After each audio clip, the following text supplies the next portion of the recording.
Sebelum melanjutkan, jangan lupa subscribe dulu, terima kasih. Bab 504 bertarung melawan Raja Tempur kelas 4. Semua orang merasa aneh dengan ini, bertanya-tanya apa latar belakang pemuda ini. Pada awalnya, dia berdiri bersama dengan Istana Asura dalam pertarungan melawan penguasa Pulau Heavenhawk. Namun sekarang, dia benar-benar telah berganti tim dan membantu biksu itu melawan Istana Asura. Dia sebenarnya berada di pihak yang mana?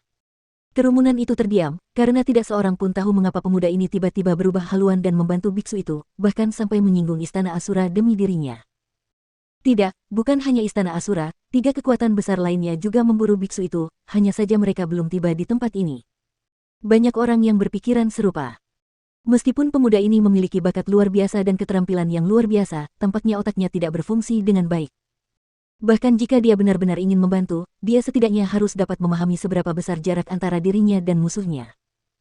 Musuhnya jelas merupakan Raja Tempur kelas 4, jadi menjulurkan kepalanya untuk membantu biksu itu pada saat ini tidak ada bedanya dengan mencari kematian. Nak, apa yang baru saja kau katakan? Kau ingin membantu biksu itu?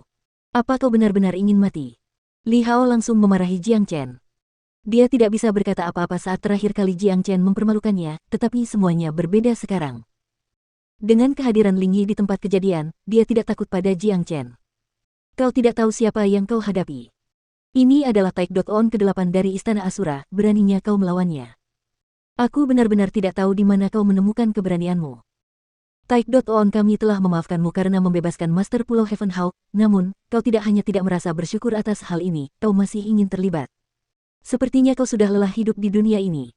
Xiu Rui juga tidak ingin melewatkan kesempatan ini untuk membalas. Jiang Chen, aku bisa berpura-pura tidak pernah mendengar kata-katamu. Sekarang, selama kau pergi dari hadapanku, aku berjanji tidak akan membunuhmu. Ling Yi mendengus dingin dan berkata pada Jiang Chen.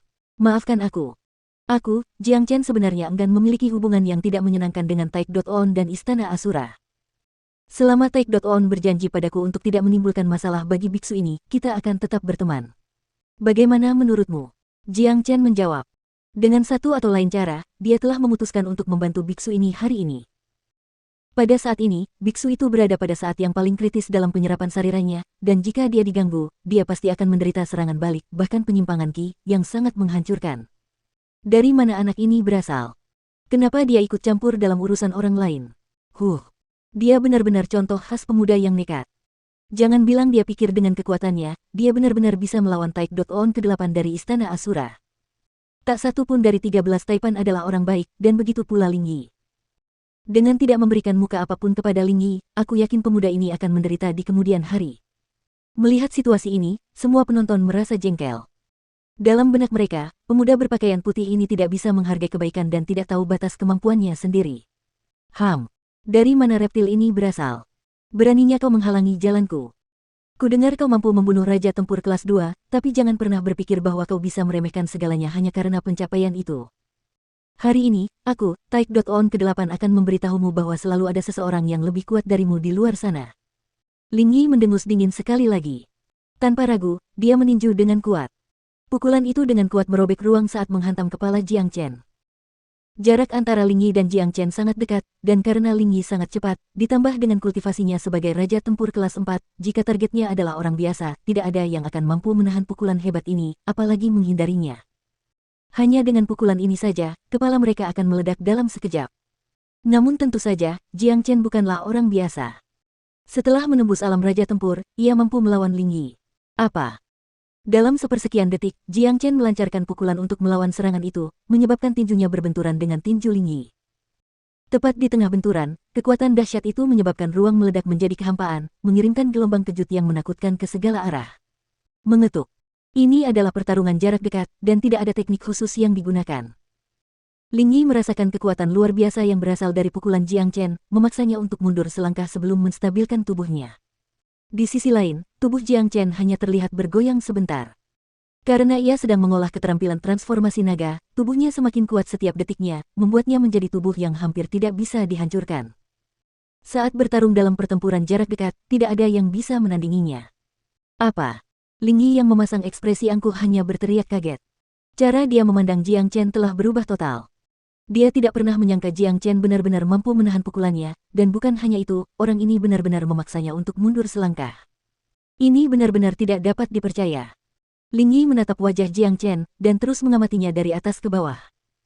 Lambat laun, rasa meremehkannya terhadap pemuda ini menghilang. Dia menyadari bahwa aura Jiang Chen sebenarnya adalah aura seorang raja tempur kelas 1 dan bukan seorang pejuang jiwa tempur seperti yang pernah dikatakan Li Hao dan Xiu Rui sebelumnya. Bagaimana ini bisa terjadi? Bagaimana dia tiba-tiba menjadi begitu kuat? Dia telah berhasil mencapai alam raja tempur. Sialan, dia baru saja mencapai puncak prajurit jiwa tempur beberapa saat yang lalu, bagaimana mungkin dia berhasil mencapai alam raja tempur secepat itu? Ini tidak masuk akal. Mata Li Hao dan Xiu Rui membelalak, dan mereka menatap Jiang Chen seolah-olah mereka sedang melihat hantu. Hanya dalam beberapa jam, orang ini telah menembus alam raja tempur dari alam jiwa tempur akhir. Ini tidak bisa lagi digambarkan sebagai berita yang menggemparkan, itu hanya menakutkan.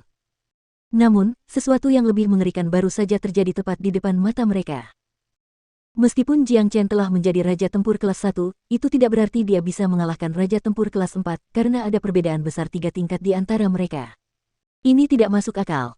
Ya Tuhan, pemuda ini benar-benar hebat. Saat dia menyerang dan membunuh raja tempur kelas 2 tadi, aku sudah mengira dia sangat menakutkan. Tapi sekarang, dia benar-benar mampu melawan Ling Yi, raja tempur kelas 4. Jika aku ingat dengan benar, dia hanyalah seorang prajurit jiwa tempur puncak di Pulau Lang Langit, tetapi sekarang, dia telah menjadi raja tempur kelas 1. Mungkinkah dia benar-benar melakukan itu hanya dalam beberapa jam? Memahami hukum tata ruang dan melangkah ke alam raja tempur. Bagaimana ini mungkin? Luar biasa. Sungguh monster, tidak heran dia berani menghalangi Ling Yi. Dia benar-benar punya kekuatan untuk melakukannya. Semua orang terkejut dengan apa yang mereka lihat. Seperti kata pepatah, seorang ahli selalu bisa menunjukkan kekuatannya hanya dengan gerakan yang paling sederhana. Meskipun Jiang Chen dan Ling Yi hanya bertukar satu serangan dalam waktu yang sangat singkat, hasilnya jelas bagi semua orang. Dalam pertarungan tadi, Jiang Chen jelas telah menang. Jiang Chen, apakah kamu benar-benar ingin menghentikanku? Ling Yi bertanya dengan ekspresi marah. Jangan bilang aku tidak memenuhi syarat. Jiang Chen membalas dengan sinis dingin. Karena dia tidak bisa menghindari pertarungan ini, tidak banyak yang bisa dikatakan. Jika mereka ingin bertarung, bertarung saja. Baiklah. Jangan berpikir kau bisa mengalahkanku hanya dengan sedikit keunggulan dalam pertarungan kita tadi. Aku akan memberitahumu seberapa besar perbedaan antara Raja Tempur kelas 1 dan Raja Tempur kelas 4. Ling Yi melepaskan energinya, memancarkan gelombang kuat dari tubuhnya, menyebabkan ruang di sekitarnya berfluktuasi hebat. Rambut merahnya berkibar tertiup angin kencang, dan dia menggambarkan aura yang sangat tirani. Tangan cakrawala. Ling Yi tiba-tiba mengeluarkan raungan yang dahsyat dan melepaskan jurus yang disebut tangan cakrawala. Itu adalah tangan emas yang sangat besar dan berkilau, dan membawa kekuatan spasial yang kuat, dan itu menyelimuti kepala Jiang Chen. Itu adalah serangan yang dahsyat, dan dengan sempurna membawa kekuatan luar biasa dari seorang raja tempur kelas 4. Ling Yi bukanlah raja tempur kelas 4 biasa. Sebagai salah satu dari 13 Taek-ons, dia adalah seorang pria dengan bakat luar biasa, dan sulit baginya untuk menemukan lawan yang setara dengan dirinya. Menghadapi tangan langit yang mengerikan ini, tidak ada tanda-tanda ketakutan di wajah Jiang Chen. Sambil mempertahankan ekspresi acuh tak acuh yang sama, dia melambaikan tangannya dan membalas serangan itu dengan telapak naga sejatinya, menyebabkannya bertabrakan dengan tangan langit. Ledakan. Ruang bergetar hebat, dan tepat di tengah tabrakan, udara terkoyak menjadi retakan kecil, menyebabkan badai spasial bocor keluar dari retakan. Hal ini menyebabkan hati orang-orang yang menyaksikan kejadian itu menggigil. Firmamen Hand vs. True Dragon Palm. Hasil seri. Niat bertarung yang kuat terpancar dari Jiang Chen. Karena ia baru saja menembus alam Raja Tempur, ia dipenuhi dengan semangat yang kuat. Sekarang ia harus melawan Raja Tempur kelas 4, kekuatan tempurnya benar-benar menyala. 9 jari surya. Jiang Chen berteriak, menjadi orang pertama yang menyerang sambil melepaskan jurus jari yang menakutkan. Pada titik ini, kemampuan menakutkan sebenarnya dari 9 jari matahari akhirnya muncul. Dengan kekuatannya saat ini, ia dapat langsung melepaskan 8 jari emas besar ke arah Ling Yi. Ekspresi Ling Yi langsung berubah. Penampilan hebat Jiang Chen telah melampaui imajinasinya. Tanpa ragu, dia mengulurkan kedua tangannya ke udara dan mulai menggambar, melepaskan segel misterius, mengirimkannya ke 9 jari matahari. Selanjutnya, pertarungan sengit terjadi antara dua orang. Taek.on ke-8 tidak ada bandingannya dengan manusia biasa, dan dia memiliki serangkaian keterampilan yang luar biasa. Di sisi lain, Jiang Chen tidak lebih lemah, karena keduanya terkunci dalam pertarungan yang sulit, di mana keduanya tampaknya tidak dapat mengalahkan yang lain dengan mudah. Banyak orang terkejut. Di mata orang-orang ini, meskipun kedua pria itu terkunci dalam pertarungan yang sulit, sebenarnya Jiang Chen lah yang menunjukkan kepada mereka kemampuan yang menakutkan.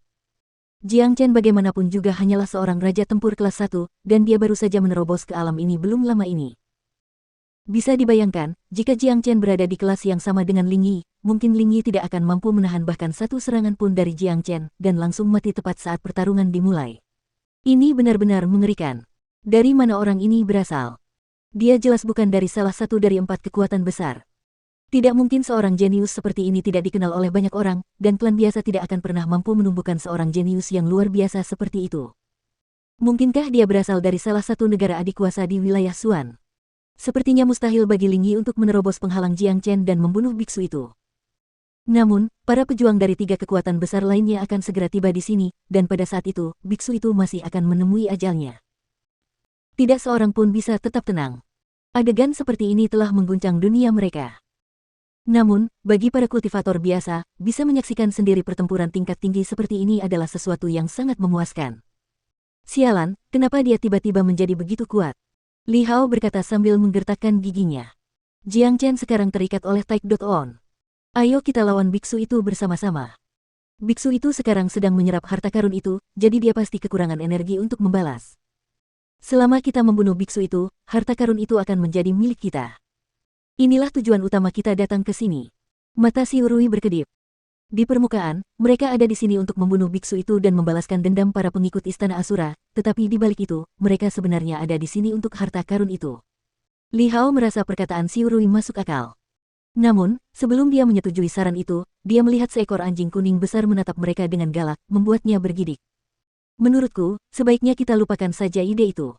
Lihat anjing itu tidak bisa dianggap remeh, kata Li Hao. Xiu Rui berbalik dan melihat Big Yellow juga, dan dia merasa seperti seember besar air dingin baru saja dituangkan ke kepalanya. Dia belum lupa, anjing ini mampu melawan Master Pulau Heaven Hawk secara setara. Jadi, dengan kekuatan mereka, jika mereka terbang menuju pulau tempat biksu itu berada, tidak mungkin mereka bisa menandingi anjing kuning besar ini. Akan sangat menyedihkan jika mereka terbunuh oleh gigitannya.